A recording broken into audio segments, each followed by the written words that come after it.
ಕರುಣರಸದ ಕೋಡಿ ಒಲಿವ ಕಟಾಕ್ಷದ ಪರತತ್ವ ವರೂಪ ವಾಲಾಪದ ವರ ಪುಣ್ಯಮಯ ಶರೀರದ ನಿರಾಭಾರಿ ಗುರುವಿರಲಿ ಎನ್ನ ಮಾನಸದಿ, ಆ ಸದ್ಗುರುವಿರಲಿ ಎನ್ನ ಮಾನಸದಿ.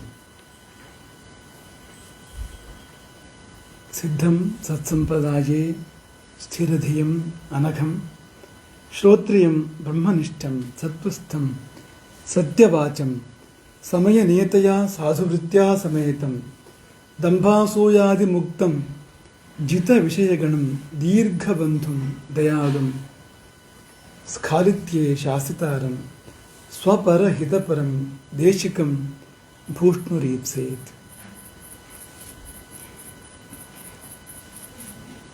ಗುರುವಾದವನು ಉತ್ತಮವಾದ ಪರಂಪರೆಯಲ್ಲಿ ಸಂಪ್ರದಾಯದಲ್ಲಿ ಬಂದವನಾಗಿರಬೇಕು, ಸ್ಥಿರಮಾನಸನಾಗಿರಬೇಕು, ಪಾಪಮುಕ್ತನಾಗಿರಬೇಕು,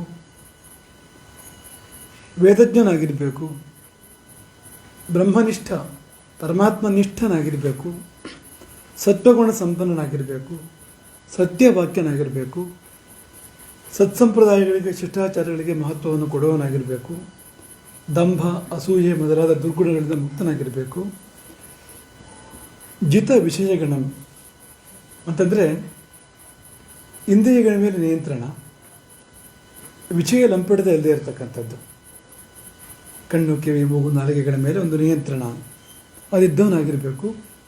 ಅದರ ಮುಂದಿನ ಭಾಗ ಈ ಬಾರಿಯ ಪ್ರವಚನದ ವಸ್ತು ದೀರ್ಘ ಬಂಧು.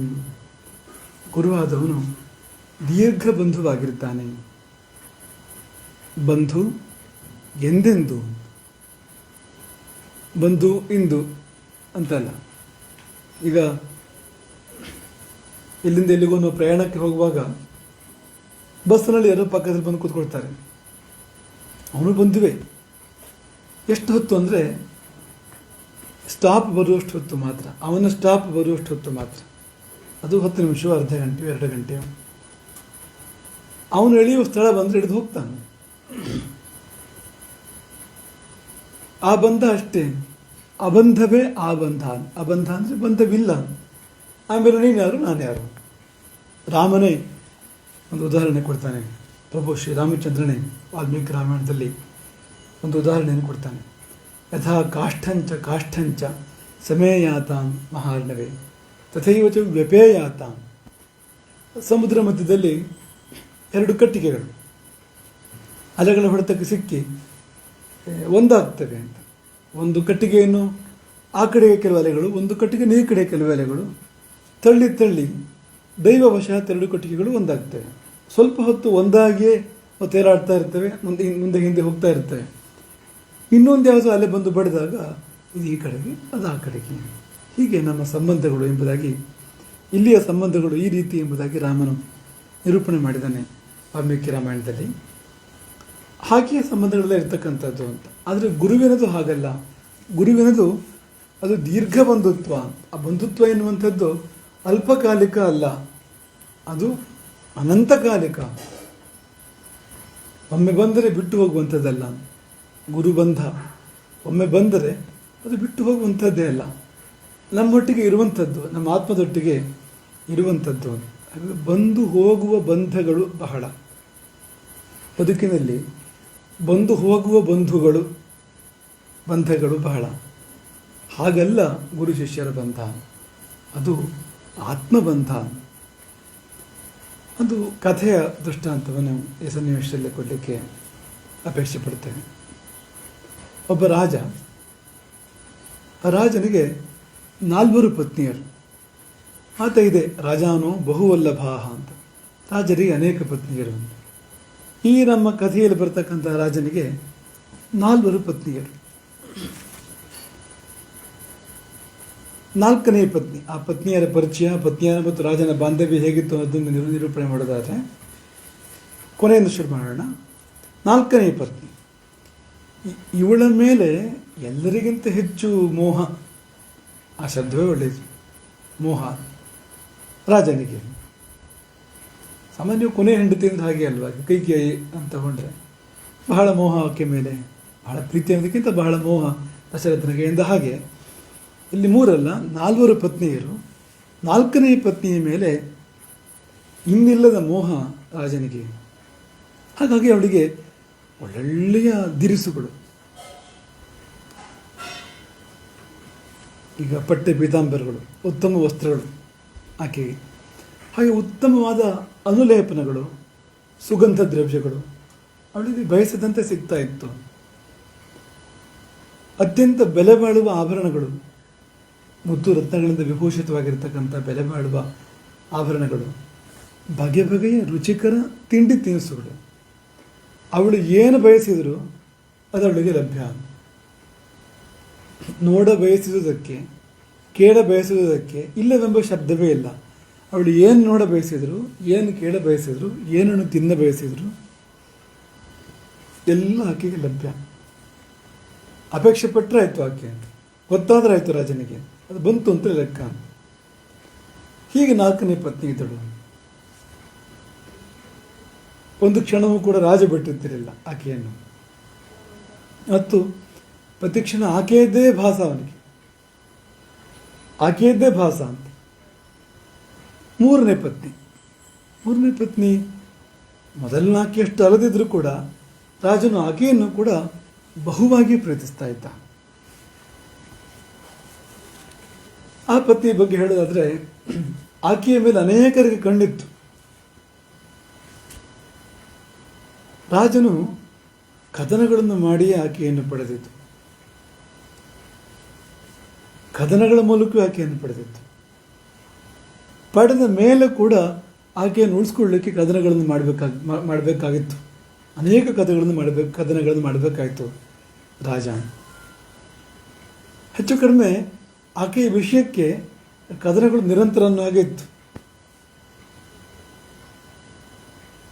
ಇನ್ನೊಂದು ಅಂದರೆ, ಆಕೆ ಎಷ್ಟು ಸಿಕ್ಕಿದರೂ ರಾಜನಿಗೆ ತೃಪ್ತಿ ಅನ್ನೋದು ಇರ್ತಿರಲಿಲ್ಲ.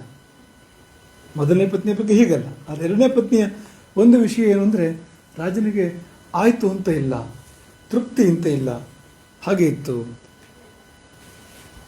ಇದು 4 ಮತ್ತು 3ನೇ ಪತ್ನಿಯರ ಕಥೆ. ಇದು 2ನೇ ಪತ್ನಿ. ಈಕೆಯನ್ನು ಕೂಡ ರಾಜ ತುಂಬ ಪ್ರೀತಿ ಮಾಡ್ತಾ ಇದ್ದ. ಆದರೆ ಪ್ರೀತಿಯ ರೀತಿ ಬೇರೆ. ಏಕೆ ರಾಜನಿಗೆ ಆಪ್ತಳು, ರಾಜನಿಗೆ ಆಕೆ ಕುರಿತು ಕಾಳಜಿ, ರಾಜನ ಕುರಿತು ಆಕೆಗೆ ಬಹಳ ಕಾಳಜಿ. ರಾಜ ತನ್ನ ಕಷ್ಟ ಸುಖ ಹೇಳ್ಕೊಳ್ತಾ ಇದ್ದಿದ್ದು ಇಲ್ಲಿ. 4ನೇ ಪತ್ನಿ ಎಲ್ಲರಿಗಿಂತ ಹೆಚ್ಚು ಮೋಹ ಆದರೂ ಕೂಡ ಅಲ್ಲಿ ಕಷ್ಟ ಸುಖ ಹೇಳ್ಕೊಳ್ಳೋಕ್ಕೆ ಸಂದರ್ಭ ಇರಲಿಲ್ಲ. 3ನೇ ಪತ್ನಿ ಯುದ್ಧ ಮಾಡಿ ಪಡ್ಕೊಂಡಿದ್ದೇ ಹೌದು ಆಕೆಯನ್ನು, ಆದರೆ ಕಷ್ಟ ಸುಖ ಹೇಳ್ಕೊಳ್ತಕ್ಕಂಥ ಪದ್ಧತಿ ಪರಿಪಾಠ ಇರಲಿಲ್ಲ. ಕಷ್ಟ ಸುಖ ಹೇಳ್ಕೊಳ್ಳೋದಾದರೆ ಈ 2ನೇ ಪತ್ನಿಯಲ್ಲಿ ಹೇಳ್ಕೊಳ್ಳೋದು. ರಾಜ ತನ್ನ ಮುಂದಿನ ನಡೆಯ ಕುರಿತು ಸಲಹೆ ಕೇಳಬೇಕು, ಈಕೆಯಲ್ಲೇ ಕೇಳೋದು. ಏನು ಮಾಡ್ಬೋದು, ಹೇಗೆ ಹೋಗ್ಬೋದು, ಸಹಕಾರ ಕೇಳಬೇಕು, ಈಕೆಯಲ್ಲೇ ಕೇಳೋದು. ಏನೇ ವಿಶೇಷ ಇದ್ದರೂ ಆಕೆ ಇರಲೇಬೇಕು, ಶುಭವಾಗಲಿ ಅಶುಭವಾಗಲಿ. ರಾಜನಿಗೆ ಬಹಳ ಸಂತೋಷ ಕೊಡ್ತಕ್ಕಂಥ ಕಾರ್ಯಕ್ರಮ ಆಗಲಿ ಅಥವಾ ಒಂದು ಯಾವುದೋ ಕಷ್ಟದ ಸಂದರ್ಭ ಆಗಲಿ, ಈಕೆ ಒಟ್ಟಿಗೆ ಇರಲೇಬೇಕು. ಇದು 2ನೇ ಪತ್ನಿಯ ವಿಷಯ. ಇದು 1ನೇ ಪತ್ನಿ. ಕೇಳಿ 1ನೇ ಪತ್ನಿ ಅವಳು ಸರ್ವಶ್ರೇಷ್ಠಳು ಅಂತ ಕೌಸಲ್ಯ ಇದ್ದಾಗ. ಇಲ್ಲೂ ಕೂಡ ನಿಜವಾಗ್ಲೂ ಆಕೆ ಸರ್ವಶ್ರೇಷ್ಠಳು. ರಾಜನಿಗೆ ಏನೇನು ದೊರೆತಿದೆ, ರಾಜ್ಯ ಇರ್ಬೋದು, ಈಕೆಯಿಂದಲೇ ದೊರೆತಿದ್ದದು. ಅವನ ಸಂಪತ್ತು ಇರ್ಬೋದು, ಅವನ ಅಧಿಕಾರ ಇರ್ಬೋದು, ಎಲ್ಲವೂ ಈಕೆಯ ಕಾರಣಕ್ಕೆ ರಾಜನಿಗೆ ದೊರೆತಿರ್ತಕ್ಕಂಥದ್ದು. ಅದೆಲ್ಲ ಇರಲಿ, ಈ 3 ಪತ್ನಿಯರು ಕೂಡ, 2, 3, 4ನೇ ಪತ್ನಿಯರು ಕೂಡ ಈಕೆಯ ಕಾರಣಕ್ಕಾಗಿ ರಾಜನಿಗೆ ಲಭಿಸಿರ್ತಕ್ಕಂಥದ್ದು. ಈಕೆ ಇಲ್ದಿದ್ರೆ ಆ ಪತ್ನಿಯರು ಕೂಡ ರಾಜನಿಗೆ ಲಭಿಸುವ ಸಾಧ್ಯತೆ ಇರಲಿಲ್ಲ. ಇನ್ನು ದೊರೆಯ ಮೇಲೆ ನಿಜವಾದ ಪ್ರೇಮ ಇದ್ದಿದ್ದು ಈಕೆಗೆ. 4ರಲ್ಲಿ ಒಂದು ಸಚ್ಚಾ ಪ್ರೇಮ, ನಿಜವಾದ ಪ್ರೇಮ ಯಾರಿಗಾರು ಇದ್ದಿದ್ದರೆ ಈಕೆಗೆ ಇದ್ದಿದ್ದು. ಆದರೆ ರಾಜನಿಗೆ ಈಕೆ ಮೇಲೆ ಪ್ರೀತಿಯೇ ಇರಲಿಲ್ಲ. ಪ್ರೀತಿ ಏನು, ಲಕ್ಷ್ಯವೂ ಇರಲಿಲ್ಲ. ಈಕೆ ಒಂದು ಕ್ಷಣ ಮಾತ್ರ ದೊರೆಯನ್ನು ಬಿಟ್ಟಿರ್ತಿರಲಿಲ್ಲ. ಅವನು ಎಲ್ಲಿ ಹೋಗಲಿ, ಏನು ಮಾಡಲಿ, ಈಕೆ ಒಟ್ಟಿಗೆ ಈಕೆ ಕಡೆಯಿಂದ ಯಾಕೆ ಇರ್ತಾನೆ ಇದ್ಲು ಅಂತ. ದೊರೆಯ ದೃಷ್ಟಿ ತಪ್ಪಿಯೂ ಕೂಡ ಒಮ್ಮೆಯೂ ಕೂಡ ಈಕೆ ಮೇಲೆ ಬಿಡ್ತಿರ್ಲಿಲ್ಲ. ಈಗ ಒಂದು ಸಭೆಯಲ್ಲಿ ಎಷ್ಟೋ ಜನ ಇರ್ತಾರೆ, ಗೊತ್ತಿದ್ದು ದೃಷ್ಟಿ ಬೀಳ್ಬೋದು. ಹಾಗೆಯೂ ಇಲ್ಲ, ಈಕೆಯನ್ನು ಮಾತ್ರ ದೊರೆ ನೋಡ್ತಿರ್ಲಿಲ್ಲ.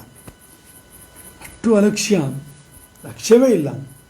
ದಿನಕ್ಕೊಮ್ಮೆ ಏನು ವರ್ಷಕ್ಕೊಮ್ಮೆ ಆದರೂ ರಾಜನು ತನ್ನ ಮೊದಲ ಪತ್ನಿಯನ್ನು ನೆನಪಿಸಿಕೊಳ್ಳುವ ಪರಿಪಾಠವೇ ಇಲ್ಲ, ಅಭ್ಯಾಸವೇ ಇಲ್ಲ. ಹೆಚ್ಚಿನ ಸಂದರ್ಭಗಳಲ್ಲಿ ಆಕೆಯೊಬ್ಬಳು ಇದ್ದಾಳೆ ಎಂಬುದೇ ಅವನ ಗಮನದಲ್ಲಿಲ್ಲ, ಲೆಕ್ಕದಲ್ಲೇ ಇಲ್ಲ. ಪೂರ್ತಿಯಲ್ಲೇ ಇದೆ ಗಮನ. ಎರಡನೇ ಪತ್ನಿ ಆಕೆ ಹಿತೈಷಿ ಆಯಿತು, ಆಪ್ತಳಾಯಿತು, ಸಲಹೆಗಾರ್ತಿ ಆಯಿತು, ಕಷ್ಟ ಸುಖಕ್ಕಾಗೋವಳಾಯಿತು. ಅಲ್ಲಿ ಸದಾ ಗಮನ ಇದೆ. ಏನೇ ಕಷ್ಟ ಸುಖ ಇದ್ದರೂ ಅಲ್ಲಿ ಹೋಗ್ತಾನೆ ರಾಜ ಕೂಡಲೇ.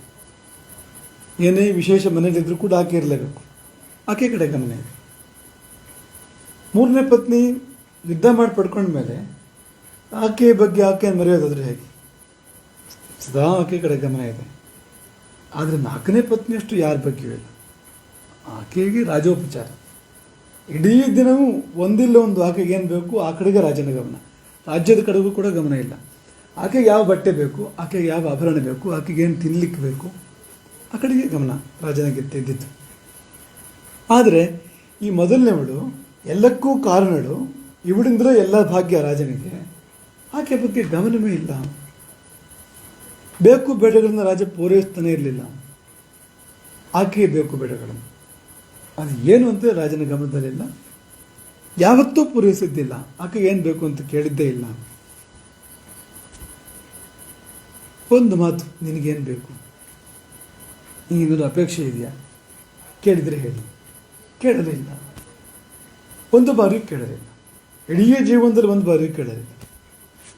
ಹೀಗೆ ಸನ್ನಿವೇಶಗಳಿತ್ತು, ಸಮಯ ಕಳೀತಾ ಇತ್ತು. ರಾಜ ರಾಜ್ಯಭಾರ ಮಾಡ್ತಾ ಇದ್ದ, ಸುಖ ಭೋಗಗಳನ್ನು ಅನುಭವಿಸ್ತಾ ಇದ್ದ. 3 ಪತ್ನಿಯರ ಜೊತೆಗೆ ಬಹಳ ಚೆನ್ನಾಗಿದ್ದ. 1ನೇ ಪತ್ನಿ ಈಗಲೂ ಕೂಡ ರಾಜನ ಭಾಗ್ಯಕ್ಕೆ ಕಾರಣಲಾಗಿದ್ದವಳು, ರಾಜನ ನಿಜವಾದ ಹಿತೈಷಿ. ಆಕೆ ತನ್ನ ಕಾರ್ಯ ಮಾಡ್ತಾ ಇದ್ಲು, ಆಕೆ ಇಲ್ಲದೆ ಆಗೋದೇ ಇಲ್ಲ. ಆದರೆ ದಿವ್ಯ ನಿರ್ಲಕ್ಷ್ಯ, ಸಂಪೂರ್ಣ ಉಪೇಕ್ಷೆಯಿಂದ ಆತ ಆಕೆಯನ್ನು ನೋಡ್ತಾ ಇದ್ದ. ಒಮ್ಮೆ ರಾಜನಿಗೆ ಒಂದು ಗಂಭೀರವಾದ ಕಾಯಿಲೆ ಬಂತು. ಕಾಯಿಲೆ ಕಡಿಮೆ ಆಗಲಿಲ್ಲ, ಮಿತಿ ಮೀರಿತ್ತು. ಕೊನೆಗೆ ಎಲ್ಲಿಗೆ ಬಂತು ಅಂದರೆ ರಾಜ ಹಾಸಿಗೆ ಹಿಡಿದ. ಒಂದು ದಿನ ಅವನಿಗೆ ಅವನ ಕಣ್ಮುಂದೆ ಮುಂದಿನ ಚಿತ್ರ ಬಂದು ನಿಂತಿತು. ಅದೇನಂದ್ರೆ ಈಗ ತನಗೆ ಸಾವು ಬರ್ತದೆ ಅಂತ ಅವನಿಗೆ ಗೊತ್ತಾಗಿದೆ. ಎಷ್ಟೋ ಬಾರಿ ಜೀವರಿಗೆ ಗೊತ್ತಾಗ್ತದೆ ಸಾವು ಬರುವಾಗ. ಅನೇಕರಿಗೆ ಸ್ವಲ್ಪ ಮೊದಲೇ ಗೊತ್ತಾಗ್ತದೆ, ಕೆಲವರಿಗೆ ಹತ್ತಿರ ಇದ್ದಾಗ ಗೊತ್ತಾಗ್ತದೆ. ಈತನಿಗೆ ಗೊತ್ತಾಗೋಯ್ತು. ಯಮದೂತರು ಕರೀತಾ ಇದ್ದಾರೆ, ತನಗೆ ಸಾವು ಬಂತು, ತಾನು ಇನ್ನು ಈ ಲೋಕದಲ್ಲಿ ಇರಲಿಕ್ಕೆ ಸಾಧ್ಯ ಇಲ್ಲ, ಈ ಲೋಕವನ್ನು ಬಿಟ್ಟು ಹೋಗಬೇಕಾಗ್ತದೆ. ಇದೆಲ್ಲ ಕೈ ತಪ್ಪಿ ಹೋಗ್ತದೆ. ಸಿಂಹಾಸನ, ಅಧಿಕಾರ, ಕೋಶ, ಸೈನ್ಯ, ಇದೆಲ್ಲ ಅವನಿಗೆ ತುಂಬ ಚಿಂತೆ ಇಲ್ಲ. ಆತ ತುಂಬ ಪ್ರೀತಿಸಿದ ಈ ಪತ್ನಿಯರು, ಇವ್ರನ್ನ ಬಿಟ್ಟು ಹೋಗ್ಬೇಕಲ್ಲ. ರಾಜನಿಗೆ ಅದು ಬಹಳ ಕಾಡ್ತು. ವೈಭವೋಪೇತವಾದ ಜೀವನ, ಅಧಿಕಾರ, ಮತ್ತೊಂದು ಇದೆಲ್ಲದರ ಮೇಲೂ ಅವನಿಗೆ ಮೋಹ ಇದ್ದರೂ ಕೂಡ ಹೆಂಡತಿಯರು ಅವರ ಮೇಲೆ ವಿಪರೀತವಾದ ಮೋಹ, ವಿಪರೀತವಾದ ಒಂದು ಬಂಧ ಇದ್ದದರಿಂದ ಅವರನ್ನು ಬಿಟ್ಟು ಹೋಗುವುದು ಅನ್ನೋದು ಅವನಿಗೆ, ರಾಜನಿಗೆ ಸಹಿಸಲಾರದ ಸಂಗತಿ. ಅದೇ ಅವನಿಗೆ ಕಾಡ್ತಾ ಇದ್ದದ್ದು. ಹೇಗೆ ಇವರನ್ನು ಬಿಟ್ಟು ಹೋಗಲಿ, ಸಾಯುವವರ ಸಮಸ್ಯೆ ಎಲ್ಲ ಇದುವೇ, ಇದು ಹೇಗೆ ಬಿಟ್ಟು ಹೋಗಲಿ ಇದನ್ನೆಲ್ಲ, ಈವರೆಗೆ ಸಂಪಾದನೆ ಮಾಡಿದ್ದನ್ನೆಲ್ಲ. ಕೊನೆಗೆ ಅವನಿಗೆ ಅನ್ನಿಸ್ತು, ಅವನ ಮುಂದೆ ಒಂದು ಅವಕಾಶವೂ ಪ್ರಾಪ್ತವಾಯಿತು. ಅದೇನೆಂದರೆ, ಅವನಿಗೆ ಯಾರು ಬೇಕೋ ಅವ್ರನ್ನ ಕರ್ಕೊಂಡು ಹೋಗ್ಬೋದು. ಅವರು ಒಪ್ಪಿದರೆ ಈ ಲೋಕವನ್ನು ಬಿಟ್ಟು ಆ ಲೋಕಕ್ಕೆ ಹೋಗುವಾಗ, ಬೇರೆ ಲೋಕಕ್ಕೆ ಹೋಗುವಾಗ ಅವನ ಮುಂದೆ ಅವಕಾಶ ಪ್ರಾಪ್ತ ಆಯ್ತಂತೆ. ಕೇಳ್ಬೋದು, ಒಪ್ಪಿದವ್ರನ್ನ ಕರ್ಕೊಂಡು ಹೋಗ್ಬೋದು ಅಂತ. ರಾಜ ಕೂಡಲೇ ಮೊದಲು 4ನೇ ಪತ್ನಿಯನ್ನು ಕರೆದನಂತೆ. ಕರೆದು ಹೇಳಿದಂತೆ, ನನ್ನ ಎಲ್ಲ ಹೆಂಡಿರಲ್ಲಿ ನಾನು ಅತಿಯಾಗಿ ಪ್ರೀತಿ ಮಾಡಿದ್ದು ನಿನ್ನನ್ನು. ಹೆಂಡರಲ್ಲಿ ಮಾತ್ರ ಏನು, ಮನುಷ್ಯರಲ್ಲಿಯೇ ನಿನ್ನ ಮೇಲೆ ಇಟ್ಟಷ್ಟು ಪ್ರೀತಿಯನ್ನು ಬೇರೆ ಯಾರ ಮೇಲೂ ಇಡಲಿಲ್ಲ ಅಂತ ಈಗ ದಶರಥ ಹೇಳ್ತಾನೆ ರಾಮಾಯಣದಲ್ಲಿ. ರಾಮನೊಬ್ಬರನ್ನು ಹೊರತುಪಡಿಸಿದರೆ ನಿನಗಿಂತ ಪ್ರಿಯರು ನನಗೆ ಈ ಲೋಕದಲ್ಲಿ ಬೇರೆ ಯಾರೂ ಇಲ್ಲ ಅಂತ ಅದೊಂದಿದೆ. ರಾಮನನ್ನು ಬಿಟ್ಟರೆ ನಿನಗಿಂತ ಪ್ರೀತಿ ಯಾರೂ ಇಲ್ಲ, ನಿನಗಿಂತ ಹತ್ತಿರ ಯಾರೂ ಇಲ್ಲ ಅಂತ ಹೇಳ್ತಾನೆ. ಹಾಗೆ ಈ ರಾಜ ತನ್ನ 4ನೇ ಪತ್ನಿ ಹೇಳ್ತಾ ಇದ್ದಾನೆ, ಎಲ್ಲರಿಗಿಂತ ಹೆಚ್ಚು ನಿನ್ನನ್ನು ಪ್ರೀತಿ ಮಾಡಿದೆ, ಕಾಳಜಿಯ ಮಳೆಯನ್ನೇ ನಿನ್ನ ಮೇಲೆ ಕರೆದೆ, ನಿನ್ನನ್ನು ಬಗೆ ಬಗೆಯ ಆಭರಣ, ವಸ್ತ್ರ, ಅನುಲೇಪನ ಇವುಗಳಿಂದ ಅಲಂಕರಿಸಿದೆ. ನೀನು ಕೇಳಿದ್ರನ್ನೆಲ್ಲ ಕೊಟ್ಟಿದ್ದೇನೆ. ಯಾವಾಗ ಕೇಳಿದ್ರು, ಏನು ಕೇಳಿದ್ರು, ಇಲ್ಲ ಅನ್ನೋ ಶಬ್ದವನ್ನು ಆಡದೆ ಕೊಟ್ಟಿದ್ದೇನೆ. ಈಗ ನಾನು ಈ ಲೋಕವನ್ನು ಬಿಟ್ಟು ಹೊರಟು ನಿಂತಿದ್ದೇನೆ. ಅನ್ಯ ಮಾರ್ಗ ಇಲ್ಲ, ಹೋಗಲೇಬೇಕಾಗಿದೆ. ಯಮದೂತರು ಅವಸರ ಮಾಡ್ತಾ ಇದ್ದಾರೆ. ನನಗೊಂದು ಅವಕಾಶ ಇದೆ. ನೀನು ಒಪ್ಪಿದರೆ ಹೇಗೂ ಒಪ್ತೀಯ, ನೀನು ಒಪ್ಪದೇ ಇರಲು ಸಾಧ್ಯ ಇಲ್ಲ. ನಾವು ಒಟ್ಟಿಗೆ ಹೋಗ್ಬೋದು. ನನ್ನ ಒಡನಾಡಿಯಾಗಿ ಬರ್ತೀಯ ನೀನು ಈ ಲೋಕದಿಂದ ಆ ಲೋಕಕ್ಕೆ ಎಂದು ಕೇಳಿದಾಗ ಆಗ 2 ಶಬ್ದ ಹೇಳಿದಂತೆ. ಏನು? ಸಾಧ್ಯವೇ ಇಲ್ಲ, ಅಷ್ಟೇ. ಕಡ್ಡಿ ಮುರಿದ ಹಾಗೆ, ಕಡ್ಡಿ ಮುರಿದಂತ ಹೇಳಿ ಮುಂದಿನ ಚರ್ಚೆಗೆ ಯಾವ ಅವಕಾಶವನ್ನು ಕೊಡದೆ, ಒಂದು ಅಕ್ಷರವನ್ನು ಮಾತಾಡದೆ ನೋಡೋಕರು ಬರ್ತಿದ್ದವನನ್ನ ಮುಖ ತಿರುಗಿಸಿ ಹೋಗ್ತಾ ಇದ್ದಂತೆ. ಮತ್ತೆ ಈ ಕಡೆ ಬರಲಿಲ್ಲ. ರಾಜ ತತ್ತರಿಸಿದ. ಆ ಬಿರುನುಡಿಯಿಂದ ರಾಜನಿಗೆ ಹೃದಯಕ್ಕೆ ಚೂರಿ ಇಟ್ಟ ಅನುಭವ ಆಯಿತು. ಮಾಡೋದಾದರೂ ಏನು? ಯಾಕೆಂದರೆ ಈಗ ಇವನು ಕೊಡುವಷ್ಟು ಪ್ರೀತಿಯನ್ನು ಕೊಟ್ಟಾಗಿದೆ, ಅವಳು ತಗೊಂಡಾಗಿದೆ, ಇನ್ನೇನು ಕೊಡಲಿಕ್ಕೇನಿಲ್ಲ. ಆಕೆ ಇವನು ಬೇಡ. ಏನು ಮಾಡ್ತಾನೆ? ನಿಟ್ಟುಸಿರು ಬಿಡೋದಲ್ಲದೆ ಬೇರೆ ದಾರಿ ಏನಿದೆ? ಹೊರಟು ಹೋದ್ಲವಳು. ಕೊನೆಗೆ ಹೋಗಲಿ, ಇನ್ನಿದಾರಲ್ಲ ಅವಳೊಬ್ಬಳೇ. ಏನು 3ನೇ ಪತ್ನಿಯನ್ನು ಕರೆದು ಕದನಗಳನ್ನು ಮಾಡಿ ನಾನು ನಿನ್ನನ್ನು ಪಡೆದೆ, ಬಳಿಕ ನಿನ್ನನ್ನು ಉಳಿಸಿಕೊಳ್ಳಿಕ್ಕೂ ಕೂಡ ಅನೇಕ ಕದನಗಳನ್ನು ಮಾಡಿದೆ, ಎಷ್ಟೋ ಆಪ್ತೇಷ್ಟರನ್ನು ನಿನಗಾಗಿ ಕಳ್ಕೊಂಡೆ. ಹೌದಂತೆ, ಆ 3ನೇ ಪತ್ನಿಗಾಗಿ ಎಷ್ಟೋ ಆತ್ಮೀಯರನ್ನು, ಆಪ್ತೇಷ್ಟರನ್ನು ರಾಜ ಕಳ್ಕೊಂಡಿರ್ತಾನೆ. ನಿನಗಾಗಿ ಕಳ್ಕೊಂಡೆ. ಈಗ ನಾನು ಪರಲೋಕಕ್ಕೆ ಹೊರಟು ನಿಂತ ಮೇಲೆ ನೀನು ಬರದೇ ಇರ್ತೀಯ. ಬಂದರೆ ಅವಕಾಶ ಉಂಟಂತೆ. ನನಗೊಂದು ವಿಶೇಷ ಸನ್ನಿವೇಶ ಮಾಡಿದ್ದಾರೆ, ನೀನು ಒಪ್ಪಿದ್ರೆ ಕರ್ಕೊಂಡು ಹೋಗ್ಬೋದಂತೆ, ಬರ್ತೀಯಲ್ವಾ ಅಂತ ಆಸೆಯಿಂದ ಕೇಳಿದ್ನಂತೆ. ಆಕೆ ಹೇಳಿದ್ದು ಭಯಂಕರ. ಇಲ್ಲವೇ ಇಲ್ಲ, ಜೀವನ ತುಂಬ ಸುಂದರವಾಗಿದೆ, ನೀನು ಸತ್ರೆ ಏನಾಯಿತು, ನಾನು ಬೇರೆ ಮದುವೆ ಮಾಡಿಕೊಡ್ತೇನೆ ತಂದಂತೆ. ಮರಣಶೀಲಿರ್ತಕ್ಕಂಥ ದೊರೆಗೆ ಯುದ್ಧ ಮಾಡಿ ಗೆದ್ದ ಪತ್ನಿ ಹೇಳಿದ್ದೇನು ಅಂದರೆ, ನೀನು ಹೋಗು, ನಾನು ಬೇರೆದನ್ನು ನೋಡ್ಕೊಡ್ತೇನೆ. ಈಗಾಗಲೇ ಯಾಕೆಂದರೆ ಯುದ್ಧ ಮಾಡಿ ಪಡ್ಕೊಳ್ಳೋದು ಹಾಗೆ ತಾನೆ ಅಂತ ಕಾಯ್ತಾ ಇರ್ತಾರೆ ಮತ್ತೆ ಯಾರು ಅಂತ. ಹಾಗಾಗಿ ನೀನು ಹೋಗೋದೇ ತಡ, ನಾನು ಈ ಕಡೆ ನನ್ನ ಮದುವೆ ಮಂಟಪ ಸಿದ್ಧ ಇದೆ. ಖಿನ್ನತೆ ಆವರಿಸ್ತಂತೆ ರಾಜನ. ಈಕೆಗಾಗಿ ತಾನೆ ಇಷ್ಟೆಲ್ಲ ಮಾಡಿದ್ದು ನಾನು. ಎಷ್ಟು ಯುದ್ಧ, ಎಷ್ಟು ನೋವು, ಎಷ್ಟು ಗಾಯ, ಕಳ್ಕೊಂಡ ಜನಗಳೆಷ್ಟು. ಛೇ. ಕೊನೆಗೆ 2ನೇ ಹೆಂಡತಿಯನ್ನು ಕರೆದ. ನನ್ನ ಕಷ್ಟ ಸುಖಗಳಲ್ಲಿ ಭಾಗಿದಾರಣೆ ನೀನು. ಈವರೆಗೂ ಏನೇ ಸಲಹೆ ಸಹಕಾರ ಬೇಕಾದರೂ ಯಾವತ್ತೂ ನಾನು ನಿನ್ನನ್ನೇ ನೆಚ್ಚಿದ್ದು, ನೀನು ಇಲ್ಲ ಅಂತಂದೆ. ಸಂದರ್ಭ ಬಂದಾಗೆಲ್ಲ ಸ್ಪಂದಿಸಿದೀಯ, ನೀನು ಸಲಹೆ ಕೊಟ್ಟಿದೀಯ, ಕಾಳಜಿ ತೋರಿಸಿದೀಯ. ಒಂದು ಕೊನೆಯ ಸಹಾಯ ನಾನು ಕೇಳ್ತಿರೋದು, ಕೊನೆಯ ಒಂದು ಸಹಾಯ, ಸಲಹೆ ಅಲ್ಲ ಸಹಾಯ. ಏನು ಅಂದರೆ, ಹೋಗೋಣ, ಬರ್ತೀಯ? ಎಲ್ಲಿಗೆ? ಈ ಲೋಕದಿಂದ ಆ ಲೋಕಕ್ಕೆ ಹೋಗೋಣ, ಬರ್ತೀಯ ಒಟ್ಟಿಗೆ ಅಂತ ಕೇಳಿದಾಗ ಆಕೆ ಕ್ಷಮಿಸಿ ಅಂತ ಹೇಳಿದಂತೆ. ಸಾರಿ. ಏನಪ್ಪ ಹಾಗೇನು ಕಾರಣ ಅಂದರೆ, ನಾನು ಮಾಡೋ ಮನಸ್ಸಿದೆ, ಸಹಾಯ ಮಾಡೋ ಮನಸ್ಸಿದೆ, ಆದರೆ ಈಗ ನಾನು ಮಾಡಬಹುದಾದ ಸಹಾಯಕ್ಕೆ ಮಿತಿ ಇದೆ. ನಾನು ಬರಬಹುದು. ಎಲ್ಲಿವರೆಗೆ? ನೀವು ಸತ್ತರೆ ನಿಮ್ಮ ಜೊತೆಗೆ ಸ್ಮಶಾನದವರೆಗೆ ಬರ್ತೇನೆ, ಚಿತೆಯವರೆಗೆ ಬರ್ತೇನೆ. ಅಲ್ಲಿಂದ ಮುಂದೆ ನಾನು ಬಯಸಿದರೂ ಕೂಡ ಬರಲು ಸಾಧ್ಯವಾಗದು ನನಗೆ.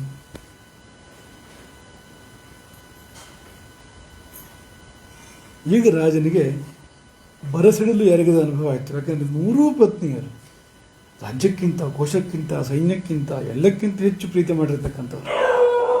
ತುಂಬ ಸಮಯ, ಕಾಳಜಿ, ಸಂಪತ್ತು ಎಲ್ಲ ಸುರಿದಿದ್ದಾನೆ ಅವರಿಗೋಸ್ಕರವಾಗಿ. ಹಾಗಾದರೆ ಒಬ್ಬರೂ ಕೂಡ ತನ್ನೊಟ್ಟಿಗೆ ಬರಲಿಕ್ಕೆ ತಯಾರಿಲ್ವಲ್ಲ. ಹತಾಶೆಯ ಪಾತಾಳಕ್ಕೆ ರಾಜ ಕುಸಿದಿದ್ದ. ಮೂರ್ಛೆ ಒಂದು ತಪ್ಪಿರಲಿಲ್ಲ ರಾಜನಿಗೆ, ಚೂರು ಎಚ್ಚರ ಇತ್ತು. ಕೊನೆ ಸನ್ನಿವೇಶ. ಆಗ ಒಂದು ಕ್ಷೀಣ ಧ್ವನಿ ಕೇಳ್ತಂತೆ. ಏನಪ್ಪ, ನಿನ್ನೊಡನೆ ನಾನು ಬರುವೆ, ನೀನೆಲ್ಲೇ ಹೋದರೂ ಸಂಗಾತಿಯಾಗಿ ನಾನು ನಿನ್ನೊಡನೆಯೇ ಇರುವೆ. ಚಿಂತೆ ಬೇಡ, ನಿನಗೆ ನಾನು ಚೈತನ್ಯವನ್ನು ನೀಡುವೆ. ರಾಜ ಹುಡುಕ್ತಾನೆ ಎಲ್ಲಿಂದ ಬಂತು ಸ್ವರ ಅಂತ. ನೋಡಿದರೆ ಮೊದಲನೇ ಹೆಂಡತಿ ಇದು. ಆಕೆಯನ್ನು ಕೇಳೋ ಯೋಚನೆಯಲ್ಲೇ ಇಲ್ಲ ಇವನು. ಆಕೆ ಹೇಳ್ತಾ ಇದ್ದಾಳೆ. ಉಳಿದ ಮೂರು ಕೇಳಿದ್ರು ಕೂಡ ಬರೋದಿಲ್ಲ ಅಂತಂದರು. ಈಕೆ ತಾನಾಗೆ ಹೇಳ್ತಾ ಇದ್ದಾಳೆ, ನೀನು ಎಲ್ಲೇ ಹೋದರೂ ನಿನ್ನೊಟ್ಟಿಗೆ ನಾನು ಬರ್ತೇನೆ. ರಾಜ ನೋಡ್ತಾನೆ, ಸ್ವರ್ಗ ಹೋಗಿದ್ದಾಳೆ ಪೂರ್ತಿ. ಎಲುಬು ಚರ್ಮ ಮಾತ್ರ ಇದೆ ಅಂತ ಅನ್ಬೋದು. ಯಾಕೆಂದರೆ ರಾಜನ ಉಪೇಕ್ಷೆ, ಆ ರೀತಿಯ ಕೊರತೆ ಆಕೆಯನ್ನು ಬಡವಾಗಿಸಿತ್ತು. ಆಕೆ ಶರೀರ ಶಾರೀರ ಎರಡೂ ಕ್ಷೀಣಿಸಿತ್ತು. ಶರೀರ ಕಂಠ ಎರಡೂ ಕ್ಷೀಣಿಸಿತ್ತು. ಅತೀವ ಪಶ್ಚಾತ್ತಾಪದ ಬೇಗೆಯಲ್ಲಿ ಬೇಯುತ್ತಾನೆ ದೊರೆ. ಯಾಕೆ ಈ ಮೂರು ಮಾತುಗಳು, ಮುಂದಿನ ಮೂರು ಮಾತುಗಳು ದೊರೆಯ ಪರಿಸ್ಥಿತಿಗೆ ಸರಿ ಹೊಂದ್ತವೆ. ಏನಪ್ಪ ಅಂದರೆ, ಕಶ್ಚಿದ ಆಮ್ರವಣಂ ಚಿತ್ವಾ ಫಲಾಶಾಂಶ್ಚ ನಿಷಿಂಚತಿ, ಪುಷ್ಪಂ ದೃಷ್ಟ್ವಾ ಫಲಯ ಗೃಧ್ನೋ ಸಶೋಚತಿ ಫಲಾಗಮಿ, ಆಮ್ರಾಂಶ್ಚಿತ್ವಾ ಕುಠಾರೇಣ ಫಲಾಶಾಂಶ್ಚ ನಿಷಿಂಚತಿ. ಮಾವಿನ ಮರಗಳನ್ನೆಲ್ಲ ಕೊಡಲಿ ತಂದು ಕಡಿದ. ಬೂರುಗದ ಮರಗಳನ್ನು ಬೆಳೆಸಿದ. ಯಾಕೆಂದರೆ ಯಾವುದೊಂದು ಸಮಯ ಬಂದಾಗ, ಹೂ ಬಿಡೋ ಸಮಯ ಬಂದಾಗ ಬೂರುಗದ ತುಂಬ ಹೂವು, ಮೈ ತುಂಬ ಹೂವು, ಬೂರುಗದ್ದು ಭಾರಿ ಚೆಂದ ಕಾಣ್ತದೆ ನೋಡಲಿಕ್ಕೆ. ಮಾವಿನ ಹೂವು ನೋಡಲಿಕ್ಕೆ ಏನಂತ ಆಕರ್ಷಕ ಅಂತೇನಿಲ್ಲ. ಹಾಗಾಗಿ ಎರಡನ್ನು ತುಲನೆ ಮಾಡಿದಾಗ ಅದು ಭಾಳ ಕೆಂಪಾಗಿ ಕೆಂಪು ಬಣ್ಣ ಅದರದ್ದು ಅದ್ಭುತವಾಗಿ ಕಾಣ್ತದೆ ಅದು. ಹಾಗಾಗಿ ಇದು ಚೆಂದ, ಇದು ಪ್ರಯೋಜನ ಇಲ್ಲ ಅಂಥೇಳಿ ಹೂ ಬಿಟ್ಟ ಮಾವಿನ ಮರವನ್ನು ಕಡಿದು ಹಾಕಿ ಬೂರುಗದ ಮರಕ್ಕೆ ನೀರು ಹಾಕಿ ಬೆಳೆಸಿದ್ದು ಹೋದು. ಪಕ್ಕದ ಮನೆಯನ್ನು ಮಾವಿನ ಹಣ್ಣು ತಿನ್ನಬೇಕಾದ್ರೆ ಇವನು ಮೇಲೆ ನೋಡ್ತಾ ಇರಬೇಕಷ್ಟೇ ಅಂತ. ಪುಷ್ಪಂ ದೃಷ್ಟ್ವಾ ಫಲಯ ವೃದ್ಧು, ಹೂವಿನ ಆ ಹೊರ ಸೊಬಗನ್ನು ಕಂಡು ಅದಕ್ಕೆ ಮರಳಾಗಿ ಯಾವುದಕ್ಕೆ ಆರೈಕೆ ಮಾಡಬೇಕಾಗಿತ್ತೋ, ಯಾವುದಕ್ಕೆ ನೀರು ಸಾರ ಕೊಡಬೇಕಾಗಿತ್ತೋ ಅದನ್ನು ಕೊಡದೇ ಇದ್ದಿದ್ದರಿಂದ ಮುಂದೆ ಫಲ ಕೊಡುವ ಕಾಲ ಬಂದಾಗ ಅನುಭವಿಸ್ತಾನೆ, ನೋಯ್ತಾನೆ ಅವನು. ದಶರಥ ಕೈಕೇಯಿ ಕೌಸಲ್ಯರ ತುಲನೆ ಮಾಡಿ ಮಾತನಾಡ್ತಾನೆ. ಕೌಸಲ್ಯ ಎಂಬ ಮಾವಿನ ಮರಕ್ಕೆ ನಾನು ನೀರು ಹಾಕಲಿಲ್ಲ, ಸಾರವನ್ನು ಕೊಡಲಿಲ್ಲ. ಇದು ಬೂರುಗ, ಇದು ಕೈಕೇಯಿ, ಇದಕ್ಕೆ ನಾನು ತುಂಬ ಪೋಷಣೆ ಕೊಟ್ಟೆ. ಆದರೆ ಇವತ್ತು ಹಾವಾಗಿ ಕಚ್ಚಿತೋದು. ಈಕೆಗೆ ಇನ್ನು ಮಾಡಬೇಕು ಅಂದರೂ ಕೂಡ ಮಾಡೋಕ್ಕೆ ಅವಕಾಶ ಇಲ್ಲ, ಕಾಲ ಮಿಂಚಿದೆ. ಅದೇ ಅವಕಾಶವಿದ್ದಾಗ ಮನಸ್ಸಿರಲಿಲ್ಲ, ಈಗ ಮನಸ್ಸಿದೆ, ಅವಕಾಶ ಮುಗಿದೋಗಿದೆ. ಕಾಲ ಮಿಂಚಿ ಹೋಯಿತು. ಮಿಂಚಿ ಹೋದ ಕಾರ್ಯಕ್ಕೆ ಚಿಂತಿಸಿದ ಫಲವುಂಟೆ. ಈ ಮೂರು ಮಾತು ದೊರೆಗೆ ಅನ್ವಯ ಆಗ್ತಕ್ಕಂಥದ್ದು ಅಂತ. ಇರಲಿ, ಈ ಕಥೆ ನಮ್ಮದೇ ಎಲ್ಲರದ್ದು ಕಥೆ ಇದು. ಇಲ್ಲಿ ರಾಜ ಅಂದರೆ ನಾವೇ ಇಲ್ಲ. ಪ್ರತಿಯೊಂದು ಜೀವಕ್ಕೂ ನಾಲ್ಕು ಪತ್ನಿಯರಿದ್ದಾರೆ ಅಂತ. ಎಲ್ಲ ಜೀವಕ್ಕೂ ಪ್ರತಿಯೊಬ್ಬ ಜೀವದ ಕಥೆ ಇದು. ಹೇಗಪ್ಪ ಅಂದರೆ, ಈಗ 4ನೇ ಪತ್ನಿ. ಯಾರು 4ನೇ ಪತ್ನಿ ಅಂದರೆ ದೇಹಕ್ಕೆ ನಾವು ಒಳ್ಳೊಳ್ಳೆ ವಸ್ತ್ರಗಳನ್ನು ತೊಡಿಸ್ತೇವೆ, ಒಳ್ಳೊಳ್ಳೆ ಸುಗಂಧ ದ್ರವ್ಯಗಳನ್ನು ಲೇಪನ ಮಾಡ್ತೇವೆ, ಇದು ಅನುಲೇಪನಗಳನ್ನು ಹಚ್ಚಿಕೊಳ್ತೇವೆ, ಸುಗಂಧ ದ್ರವ್ಯಗಳನ್ನು ಪೂಸಿಕೊಳ್ತೇವೆ, ಬೆಲೆ ಬಾಳುವ ಆಭರಣಗಳನ್ನು ತೊಟ್ಟುಕೊಳ್ತೇವೆ, ಬಗೆ ಬಗೆಯ ರುಚಿಕರ ತಿಂಡಿ ತೀರ್ಥಗಳು. ಈ ದೇಹ ಕೇಳಿದ್ದನ್ನೆಲ್ಲ ಕೊಡ್ತಾ ಬರ್ತಾನೆ ಮನುಷ್ಯ, ತಡವೇ ಇಲ್ಲ ಅಂತ. ದೇಹದ ಬಗ್ಗೆ ಮಾಡಿದಷ್ಟು ಕಾಳಜಿಯನ್ನು ಬೇರೆ ಯಾವುದ್ರ ಬಗ್ಗೆನೂ ಮಾಡೋದಿಲ್ಲ. ಅಷ್ಟು ಕಾಳಜಿ ಮಾಡ್ತಾನೆ. ಇಡೀ ದಿನ ದೇಹದ ದಾಸನಾಗಿರ್ತಾನೆ. ಅದು ಏನು ಹೇಳಿದ್ರು ಅದನ್ನು ಮಾಡೋದು, ತುರಿಸ್ಬೇಕು ಅಂತ ತುರಿಸ್ಕೊಳ್ತಾನೆ. ಅಂದರೆ ಅಲ್ಲಿವರೆಗೆ ಅಂತ ಅದು ಏನು ಕೇಳ್ತದೋ ತಡೆ ಇಲ್ಲದೆ ಬಂತದು. ನೋಡ ಬಯಸುವುದಕ್ಕೆ ಕೇಳ ಬಯಸುವುದಕ್ಕೆ ಇಲ್ಲವೆಂಬ ಶಬ್ದವೇ ಇಲ್ಲ ಅಂತ. ಆ ರೀತಿಯಲ್ಲಿ ದೇಹವನ್ನು ಅನುಸರಿಸ್ತಾನೆ ಮನುಷ್ಯ ಅಂತ. ಆದರೆ ಮೃತ್ಯು ಬಂದಾಗ ದೇಹವನ್ನು ಒಟ್ಟಿಗೆ ಬಾ ಅನ್ಕಾದ್ರೆ ಬರ್ತದೆ, ಅದು ಇಲ್ಲವೇ ಇಲ್ಲ, ಸಾಧ್ಯವೇ ಇಲ್ಲ. 3ನೇ ಪತ್ನಿ ಆಸ್ತಿ ಐಶ್ವರ್ಯ. ಈಕೆ ಮೇಲೆ ಎಲ್ಲರಿಗೂ ಕಣ್ಣಿತ್ತು ಅಂತ ನಾವು ಹೇಳಿದ್ವಿ. ಹೌದು, ಆಸ್ತಿ ಐಶ್ವರ್ಯದ ಮೇಲೆ ಎಲ್ಲರಿಗೂ ಕಣ್ಣಿರುತ್ತೆ. ಕದನಗಳನ್ನು ಮಾಡಿಯೇ ಪಡ್ಕೊಂಡಿದ್ದು, ಹೌದಲ್ವಾ? ಆಸ್ತಿ ಯಾವುದಾದ್ರು ನಮ್ಮದೇ ಈಗ ಪಿತ್ರಾರ್ಜಿತ ಆಸ್ತಿ ಬರಬೇಕಾದ್ರೂ ಜಗಳ ಆಗಿ ಅದಕ್ಕೆ ಪಂಚಾಯಿತಿ ಇದು ನಡೆದು ಕೋರ್ಟಿಗೆ ಹೋಗಿ ಏನೆಲ್ಲ ಆಗಿ ಬೇಲಿ ವ್ಯಾಜ್ಯ, ಕತ್ತಿ ಕೊಡಲಿ ಬಂದೇ ಸಿಗುವಂಥದ್ದು ಅಂತ ಅದು ಅಂತ. ಹಾಗಾಗಿ ಬರಬೇಕಾದ್ರೂ ಕದನ, ಬಂದ ಮೇಲೆ ಉಳಿಸ್ಕೊಳ್ಬೇಕಾದ್ರೂ ಕೂಡ ಕದನವೇ ನಿರಂತರವಾಗಿ ಅಂತ. ಹಾಗಾಗಿ ಅದು ಕೂಡ ಸಂಪೂರ್ಣ ಅನ್ವಯ ಆಗ್ತಕ್ಕಂಥದ್ದು. ತೃಪ್ತಿ ಇಲ್ಲ, ಎಷ್ಟು ಸಿಕ್ಕಿದ್ರೂ ತೃಪ್ತಿ ಇಲ್ಲ. ಮೂರನೇ ಪತ್ನಿ ಎಷ್ಟು ಸಿಕ್ಕಿದ್ರು ರಾಜನಿಗೆ ತೃಪ್ತಿ ಇಲ್ಲ ಅಂತ ಹೇಳಿದ್ರು. ಆಸ್ತಿ ಪಾಸ್ತಿಗಳು ಕೂಡ ಹಾಗೆ. ಎಷ್ಟು ಆಸ್ತಿ ಇದ್ದರೂ ಮತ್ತಷ್ಟು ಆಸ್ತಿ ಬೇಕು ಅನ್ನೋ ಭಾವವೇ ಇರ್ತದೆ ಹೊರತು ಸಾಕು ಅಂತ ಇರೋದಿಲ್ಲ ನೋಡಿ. ಹಾಗಾಗಿ ಅತೃಪ್ತಿ ಅದು ಇದ್ದೇ ಇರ್ತದೆ ಇದರ ಪಕ್ಕದಲ್ಲಿ ಅಂತ. ಇದು ಆಸ್ತಿ ಐಶ್ವರ್ಯ. ರಾಜ ಸಾಯುವಾಗ ಆಕೆ ಹೇಳಿದ್ದೇನು, ನಾನು ಬೇರೆಯವ್ರನ್ನ ಮದುವೆ ಆಗ್ತೇನೆ, ಜೀವನ ಭಾಳ ಸುಂದರವಾಗಿದೆ. ಈ ಆಸ್ತಿ ಐಶ್ವರ್ಯಗಳು ಹಾಗೆ ಚರಸ್ಥಿರ ಸ್ವತ್ತುಗಳು ಇನ್ನೊಬ್ಬರು ಪಾರಾಗ್ತದೆ. ಅವನು ಸಾಯುವಾಗ ಕಾಯ್ಕೊಂಡಿರ್ತಾರೆ ಬೇರೆಯವರು ಅಂತ, ಎಷ್ಟೊತ್ತಿಗೆ ಸಾಯ್ತಾನೆ ಇವನು ಅಂತ, ನಮಗೆ ಬರ್ತಿದೆ ಅಂತನೋ ಕಾರಣಕ್ಕೆ ಅನೇಕರು ಇವನು ನಿಜವಾಗಿ ಇವನು ಆಪ್ತೇಷ್ಟರೇ, ಯಾಕೆಂದರೆ ಆಪ್ತೇಷ್ಟರಿಗೆ ತಾನು ಹೋಗಬೇಕು ಆಸ್ತಿ ಅನ್ನುವಂಥದ್ದು ಅಂತ, ಹಾಗಾಗಿ ಅವರು ಕಾಯ್ತಾ ಇರ್ತಾರೆ. ಇದು ಆಸ್ತಿ ಐಶ್ವರ್ಯಗಳ ಕಥೆ. ಮೂರನೇ ಪತ್ನಿ ಇದು. ಎರಡನೇ ಪತ್ನಿ ಯಾರು ಅಂದರೆ ಬಂಧು ಮಿತ್ರರು. ಬಂಧು ಮಿತ್ರರು ನಮಗೆ ಆಪ್ತರಾಗಿರ್ತಾರೆ. ಅವ್ರ ಬಗ್ಗೆ ನಮಗೆ ಕಾಳಜಿ ಇರ್ತದೆ, ನಮ್ಮ ಬಗ್ಗೆ ಅವ್ರಿಗೆ ಕಾಳಜಿ ಇರ್ತದೆ. ಎಲ್ಲಿ ಇದ್ದಲ್ಲಿ ನಾವು ಇರ್ತಾ ಇರುವಂಥದ್ದು, ಎಷ್ಟೋ ಕಡೆ ಇರೋದಿಲ್ಲ, ಇದ್ದಲ್ಲಿ ಕಾಳಜಿ ಇರ್ತದೆ. ಕಷ್ಟ ಸುಖ ಹೇಳ್ಕೊಳ್ತೇವೆ ನಾವು. ಕಷ್ಟ ಸುಖವನ್ನು ಆಸ್ತಿ ಪಾಸ್ತಿ ಹೇಳ್ಕೊಳ್ಳೋಕ್ಕಾಗೋದಿಲ್ಲ, ದೇಹದಲ್ಲೂ ಕೂಡ ಕಷ್ಟ ಸುಖ ಹೇಳ್ಕೊಳ್ಳೋಕ್ಕಾಗೋದಿಲ್ಲ. ಕಷ್ಟ ಸುಖ ಹೇಳ್ಕೊಳ್ಳೋದಾದರೂ ಯಾರಾದರೂ ಬಂಧುಗಳು ಮಿತ್ರರು ಹಿತೈಷಿಗಳು ಎಂಥವ್ರಾಗಬೇಕು. ಹಾಗಾಗಿ ಕಷ್ಟ ಸುಖ ಹೇಳ್ಕೊಳ್ಳೋವಂಥದ್ದು, ಸಲಹೆ ಕೇಳೋವಂಥದ್ದು ಅವರಿಂದ, ಇದೆಲ್ಲ ಅವರಲ್ಲಿ ಆಗ್ತಕ್ಕಂಥದ್ದು ಅಂತ. ಏನೇ ಶುಭ ಅಶುಭ ನಡೆಯೋದಾದ್ರು ಬೇಕು ಅವ್ರಿಗೆ. ಅವರು ಒಂದು ಮದುವೆ ಉಪನಯನ ಅವ್ರು ಬರಬೇಕು ಅಂತ, ಒಂದು ಸಾವಾಯಿತು ಮನೆಯಲ್ಲಿ ಅವ್ರು ಬರಬೇಕು ಅಂತ. ಅಂದರೆ ಶುಭವಾಗಲಿ ಅಶುಭವಾಗಲಿ ಏನೇ ಮನೇಲಿ ನಡೆದರೂ ಇವರು ಬೇಕಾಗ್ತದೆ. ಏನೇ ಕಷ್ಟ ಬಂದರೂ ಅವ್ರನ್ನ ಕರೀತೇನೆ ನಾವು, ಅವ್ರಿಗೆ ಹೇಳ್ತೇನೆ ನಾವು ಅದನ್ನು. ಇದೆಲ್ಲ ಸರಿ. ಆದರೆ ಬಿಟ್ಟು ಹೋಗುವಾಗ ಹೇಳಿದ್ದೇನು, ಎರಡನೇ ಪತ್ನಿ ಚಿತೆಯವರೆಗೆ ಬರ್ತೇನೆ, ಧರ್ಮ ಕಷ್ಟ ಹಾಕ್ತೇನೆ, ಅಲ್ಲಿಗೆ ಮುಗಿತು. ಅಲ್ಲಿಂದ ಮುಂದಕ್ಕಿಲ್ಲ. ಈ ಆಸ್ತಿ ಪಾಸ್ತಿ ಚಿತೆಯವರೆಗೂ ಬರೋದಿಲ್ಲ, ಇದು ಚಿತೆಯವರೆಗೆ ಬರ್ತಕ್ಕಂಥದ್ದು ಅಂತ. ಹಾಗಾಗಿ ಅಲ್ಲಿಂದ ಮುಂದಕ್ಕೆ ಸಾಧ್ಯ ಇಲ್ಲ. ಹಾಗಾದರೆ ಒಂದನೇ ಪತ್ನಿ ಯಾರು, ಯಾವುದದು ಅಂದರೆ ಆತ್ಮ. ಅದೇ ಒಂದನೇ ಪತ್ನಿ. ಅದರಿಂದಲೇ ಮತ್ತೆ ಅಲ್ಲ. ಈಗ ನಮಗೆ ದೇಹ ಬಂದಿದೆ, ದೇಹ ನಾಲ್ಕನೇ ಪತ್ನಿ. ಆಸ್ತಿ ಐಶ್ವರ್ಯಗಳು, ಬಂಧು ಮಿತ್ರರು ಎಲ್ಲ ಯಾವುದರಿಂದ ಅಂದರೆ ಆತ್ಮದಿಂದ, ಅದೊಂದು ಇದ್ದಿದ್ದರಿಂದ ಅಂತ. ಅದು ಹೊರಟು ಹೋದರೆ ಯಾವುದೂ ಇಲ್ಲ. ಆತ್ಮ ಜೀವ ದೇಹವನ್ನು ಬಿಟ್ಟು ಹೋದರೆ ಯಾವುದುಂಟು? ದೇಹವೂ ಇಲ್ಲ, ಆಸ್ತಿ ಪಾಸ್ತಿಗಳು ಇಲ್ಲ, ಬಂಧು ಮಿತ್ರರು ಯಾವುದೂ ಇಲ್ಲ. ಎಲ್ಲ ನಾಶ, ಪ್ರಳಯ ಒಂದೇ ಸತ್ಯ. ಅದು ಇದ್ದರೆ ಇದೆಲ್ಲ ಇರ್ತಕ್ಕಂಥದ್ದು ಅಂತ. ಹಾಗಾಗಿ ಆ ಒಂದನೇ ಪತ್ನಿ ಲಕ್ಷಣ ಹೇಳುವಾಗ ಎಲ್ಲವೂ ಈಕೆಯಿಂದ ಲಭಿಸಿರ್ತಕ್ಕಂಥದ್ದು ರಾಜನಿಗೆ. ಈಕೆಯಿಂದಲೇ ಇದೆ, ಆದರೆ ಅವನಿಗೆ ಗೊತ್ತಿಲ್ಲ. ನಮಗೆ ಗೊತ್ತಿದೆಯಾ? ನಮ್ಮ ಆತ್ಮದಿಂದ ಇದೆಲ್ಲ ಇದೆ ಅಂತ ಗೊತ್ತಿದೆ ನಮಗೆ? ಗೊತ್ತೇ ಇಲ್ಲ. ಆತ್ಮಕ್ಕೆ, ನಮ್ಮ ಆತ್ಮಕ್ಕೆ ನಮ್ಮ ಮೇಲೆ ಪ್ರೀತಿ ಇಲ್ಲ, ನಮ್ಮ ಯಾರು ನಮ್ಮ ಮೇಲೆ ಪ್ರೀತಿ ಇರಲಿಕ್ಕೆ ಸಾಧ್ಯ ಇಲ್ಲ.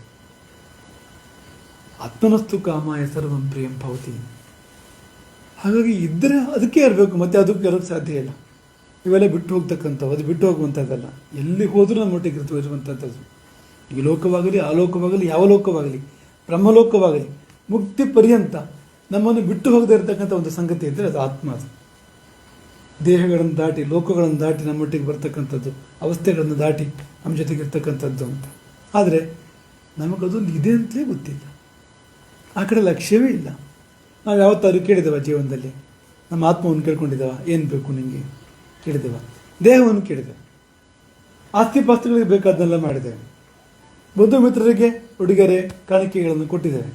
ಆದರೆ ಆತ್ಮಕ್ಕೆ ಬೇಕಾದದ್ದು, ಆತ್ಮಕ್ಕೆ ಅರಿವು ಬೇಕು, ಆತ್ಮಕ್ಕೆ ಆನಂದ ಬೇಕು, ಆತ್ಮಕ್ಕೆ ಬೇಕಾಗಿರ್ತಕ್ಕಂಥ ಈ ಸಂಗತಿಗಳನ್ನು, ಸಾತ್ವಿಕ ಸಂಗತಿಗಳನ್ನು ಎಲ್ಲಿ ಕೊಟ್ಟಿದ್ದಾನೆ?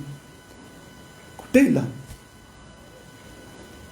ನಾವು ಎಲ್ಲಿ ಹೋದರೂ ಅದು ಇದೆ ನಮ್ಮೊಟ್ಟಿಗೆ, ಆದರೆ ನಮ್ಮ ಕಣ್ಣಿನಲ್ಲಿ ಅದಿಲ್ಲ, ನಮ್ಮ ಗಮನದಲ್ಲಿ, ನಮ್ಮ ಮನದಲ್ಲಿ ಅದಿಲ್ಲ. ಇಲ್ಲೇ ಇದ್ದಿದ್ದರಿಂದ ನಮ್ಮ ಪಾಲಿಗೆ ಅದು ಇದ್ದು ಇಲ್ಲವಾಯಿತು, ಬಡವಾಯಿತು. ಅದು ಯಾಕೆಂದರೆ ಅದಕ್ಕೆ ಬೇಕಾಗಿ ಸಿಗಲೇ ಇಲ್ಲ.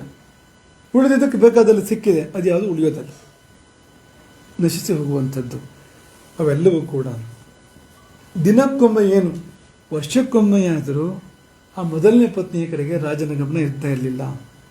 ನಮಗೂ ವರ್ಷಕ್ಕೆ ಒಂದು ಬಾರಿ ಆದರೂ ಆತ್ಮ ಎಲ್ಲಿರ್ಬೋದು, ಏನು ಮಾಡ್ತಾ ಇರ್ಬೋದು, ಹೇಗಿರ್ಬೋದು, ಅದರ ಕಥೆ ಏನು ಬೇಕಾಗಿದೆ ಅದಕ್ಕೆ ಅಂತ ಏನಾದ್ರು ಯೋಚನೆ ಬರುತ್ತಾನೆ? ಏನಾದರೂ ಬರುತ್ತೆ. ಒಂದು ಚೂರಾದರೂ ಆ ಕಡೆ ಗಮನ ಹರಿಯುತ್ತೆ. ನಮಗೆ ಗಮನ ಹರಿದ್ರೆ ಯೋಗಿ ಆಗ್ತಾನೆ ಅವನು. ಇಲ್ಲಿದ್ರೆ ಈ ರಾಜನ ಹಾಗೆ ಭೋಗಿ ಆಗ್ತಾನೆ. ನಾವೆಲ್ಲ ಹಾಗೆ ಆಗಿದೆ. ಇವತ್ತು ಬೇಕು ಬೇಡಗಳನ್ನು ಪೂರೈಸೋದೇ ಇಲ್ಲ. ಹಾಗಾಗಿ ಹೊರಟು ನಿಂತಾಗ ನಮ್ಮೊಡನೆ ಬರೋದು ಅದು ಮಾತ್ರ, ಆತ್ಮ ಮಾತ್ರ, ಯಾವುದೂ ಬರೋದಿಲ್ಲ ಅಂತ. ಇಲ್ಲೇ ಗುರು ಕೆಲಸ ಮಾಡ್ತಕ್ಕಂಥದ್ದು. ಗುರು ಯಾಕೆ ದೀರ್ಘ ಬಂಧು ಅಂದರೆ, ಗುರು ಆತ್ಮ ಬಂಧು ಅಂತ. ಆತ್ಮಕ್ಕೇನು ಬೇಕು ಕೊಡ್ತಾನೆ. ಹಾಗಾಗಿ ದೇಹಗಳನ್ನು, ಲೋಕಗಳನ್ನು, ಅವಸ್ಥೆಗಳನ್ನು ದಾಟಿ ಹೋದರೂ ಕೂಡ ಗುರುವಿನ ಬಂಧ ಇದೆ. ಗುರು ಕೆಲಸ ಮಾಡೋದೇ ಅಲ್ಲಿ, ಉಪಕಾರ ಮಾಡೋದೇ ಅಲ್ಲಿ ಕೇವಲ ಮನಸ್ಸಿಗಲ್ಲ, ಶರೀರಕ್ಕಲ್ಲ, ಆಸ್ತಿಪಾಸ್ತಿಗಳ ವಿಷಯದಲ್ಲಲ್ಲ, ಆತ್ಮಕ್ಕೆ ಏನು ಬೇಕು ಅದನ್ನು ಕೊಡೋದ್ರಿಂದ ಗುರು ಆತ್ಮಬಂಧು. ಅದೇ ಕಾರಣಕ್ಕೆ ದೀರ್ಘ ಬಂಧು. ಉಳಿದವರೆಲ್ಲ ಸ್ವಾರ್ಥಕ್ಕೆ ಬರ್ತಾರೆ, ಆದರೆ ಗುರು ಸ್ವಾರ್ಥಕ್ಕೆ ಬರೋದಲ್ಲ ಅಂತ. ಹಾಗೆ ಸ್ವಾರ್ಥಕ್ಕೆ ಬರೋದ್ರಿಂದ ಸ್ವಾರ್ಥ ಮೂಲಕ ಹೋಗ್ಬಿಡ್ತಾರೆ. ಇದು ಹೋಗುವಂಥದ್ದೇ ಅಲ್ಲ ಅಂತ. ಇದರ ಆಳವೂ ಅಷ್ಟಿದೆ, ಆತ್ಮಪರ್ಯಂತ ಆಳ ಇದೆ ಗುರು ಶಿಷ್ಯ ಬಂಧಕ್ಕೆ. ಮತ್ತು ವ್ಯಾಪ್ತಿ ಕೂಡ ಹಾಗೆ ಅಂತ. ಮೋಕ್ಷ ಪರ್ಯಂತ ವ್ಯಾಪ್ತಿ ಇದೆ, ಆತ್ಮ ಪರ್ಯಂತ ಆಳ ಇದೆ. ಅದಕ್ಕೆ ಅದು ಬಿಡಿಸುವಂಥ ಬಂಧ ಅಲ್ಲ, ಬೇರೆ ಎಲ್ಲ ಬಂಧಗಳನ್ನು ಬಿಡಿಸಿಬಿಡ್ತದೆ. ಈಗ ಎಲ್ಲ ಬಂಧಗಳು ನಮಗೆ ದುಃಖಕ್ಕೆ ಕಾರಣ ಆಗ್ತವೆ. ಈ ಬಂಧ ಎಲ್ಲ ಬಂಧಗಳನ್ನು ಬಿಡಿಸ್ತದೆ. ಬಂಧ ವಿಮೋಚನಕ್ಕೆ ಇರ್ತಕ್ಕಂಥ ಒಂದು ಬಂಧ ಅಂದರೆ ಅದು ಗುರು ಶಿಷ್ಯ ಬಂಧ. ಮತ್ತೆಲ್ಲ ಬಂಧಗಳು ನಮ್ಮನ್ನು ಬಂಧಿಸ್ತವೆ ಹೊರತು ವಿಮೋಚನೆಗೊಳಿಸೋದಿಲ್ಲ. ಇದು ಹಾಗಲ್ಲ ಅಂತ. ನಮ್ಮೆಲ್ಲ ಬಂಧಗಳನ್ನು ಬಿಡಿಸಿ ನಮ್ಮನ್ನು ಮುಕ್ತರನ್ನಾಗಿ ಮಾಡ್ತಕ್ಕಂಥ ಶಾಶ್ವತ ಬಂಧ. ಮುಕ್ತಿಗೆ ಹೋದರೂ ಕೂಡ ಗುರು ಕೊಟ್ಟಿದ್ದದು, ಗುರುವಿನ ಭಿಕ್ಷೆ ಅದು. ಮುಕ್ತಿ ಅಂದರೂ ಕೂಡ ಹಾಗೆ ಅಲ್ಲೂ ಕೂಡ ಗುರು ಇದ್ದಾನೆ, ಮುಕ್ತಿಯಾಗಿ ಗುರು ಇದ್ದಾನೆ, ಆತ್ಮವಾಗಿ ಗುರು ಇದ್ದಾನೆ ಅಂತ. ಹಾಗಾಗಿ ದೀರ್ಘ ಬಂಧು ಮನುಷ್ಯ ಅನ್ನೋ ಶಬ್ದದಿಂದ ಗುರುವನ್ನು ಕರೆದರು. ನಿಜವಾಗಿ ಗುರುವಾದವನು ಅವನು ಇಲ್ಲ ಅಂತ ಆಗೋದೇ ಇಲ್ಲ, ಅವನು ಇರ್ತಾನೆ ಯಾವತ್ತೂ ಜೊತೆಯಲ್ಲಿ. ಕೊಟ್ಟ ಕೊನೆಯವರೆಗೂ, ಕೊನೆಯ ಬಳಿಕವೂ, ನಾವು ಈ ದೇಹದ ಕೊನೆ ಅಂತ ಏನು ಹೇಳ್ತೇವೆ ಅದರ ನಂತರವೂ ಕೊಟ್ಟ ಕೊನೆಯವರೆಗೂ ಮುಕ್ತಿ ಪರ್ಯಂತವೂ ಕೂಡ ಅವನು ಒಟ್ಟಿಗಿರೋದ್ರಿಂದ ಅವನು ದೀರ್ಘ ಬಂಧು. ಹರೇ ರಾಮ್.